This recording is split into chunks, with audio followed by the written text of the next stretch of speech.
안녕하세요. konnichiwa. hello. ဆိုတော့ဒီဗီဒီယိုထဲမှာကျွန်တော်နေ့စဉ်ပေါ်မှာမရှိမဖြစ်လိုအပ်တဲ့အရာ၅ခုပေါ့နော်အဲ့ဒီဟာကိုဒီဘလန်စကား၃မျိုးနဲ့ပြပြပေးသွားမှာဖြစ်ပါတယ်ဆိုတော့ပထမတစ်ခုကတော့ရေပေါ့နော်ရေကတမဖြစ်မနေဘယ်သူမှဆိုထလာပြီးနိုးလာပြီးဆိုကြတဲ့တောက်ကြတယ်မဖြစ်မနေလိုအပ်တဲ့အရာပေါ့နော်ဆိုတော့ရေကို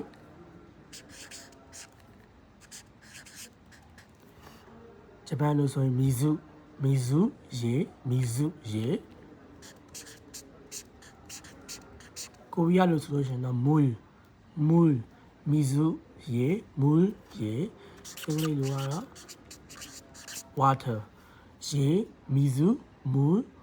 water ပေါ့နော်ဒါရေနောက်တစ်ခုကတော့ရေပြီးလို့ရှိရင်ဘယ်သူမှဆိုနေတဲ့အစားကြရဲဆိုတော့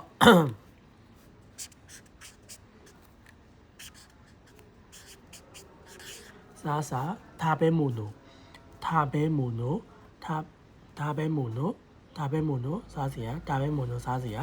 ပြီးလို့ရှိရင်အစားအစာ食べ物စားစရာအစားအစာပေါ့နော်အင်္ဂလိပ်လိုက food ပေါ့ food 食べ物အစားအစာ食べ物foodအဝတ်အစားကဖုခုအဝတ်အစား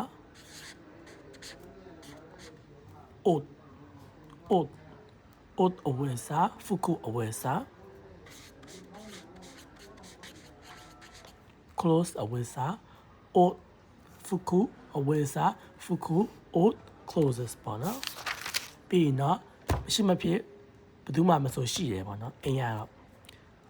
အဲဆိုတော့ I'm sorry comment အိ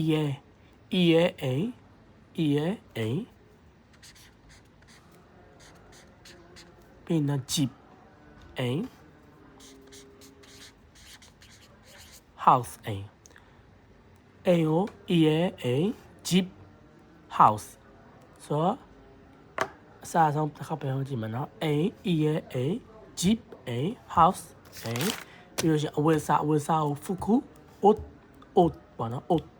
ဖုခု oat close ပြီးရင်အစားအစာကို食べ物food ရေကိုဆိုရင်မီဇူမူလ် water ပေါ့နော်ဆိုတော့ဒီနေ့ကျွန်တော်ပြပြပေးသွားတာတော့ဒီ၅ဖြစ်ပါတယ်ရေရယ်အစားအစာရယ်အဝတ်အစားရယ်အိမ်ရယ်ပေါ့နော်ဆိုတော့အိမ်ရယ်အပြင်ရှိပြီးဖုန်းပေါ့နော်ဖုန်းရော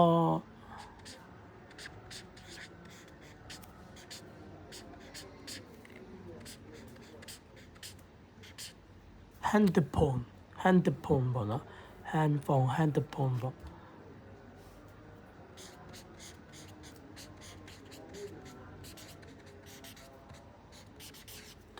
ဂျပန်တော့ခဲတိုင်းတန်းဝါလို့လည်းပြောပြီး smart home ပေါ့ smart home လို့လည်းပြောကြတယ်ပေါ့နော်ခဲတိုင်းတန်းဝါ handphone ပြီးဖုန်းပေါ့ခဲတိုင်းတန်းဝါ handphone ဖုန်းပေါ့ဒါဖုန်းဆိုတော့ဒါကတော့ဒီစီပေါ်မှာမရှိမဖြစ်လိုအပ်တဲ့အရာဝတ္ထုပစ္စည်း၅ခုကိုပြပြပေးသွားတာဖြစ်ပါတယ်ဆိုတော့အခုကျွန်တော်ပြောပြပေးသွားတဲ့အရာတွေထဲမှာတချို့အရာလေးတွေထပ်ဖြည့်ဆွတ်စရာပေါ့နော်ဒီတခြားအသုံးအနှုန်းလေးရှိခဲ့တာရှိလို့ရှင်ကျွန်တော်မသိရရှိခဲ့လို့ရှင်လည်းဒီ comment ထဲမှာထောက်ပြလို့ရပါတယ်ဆိုတော့ bye bye see you in the next video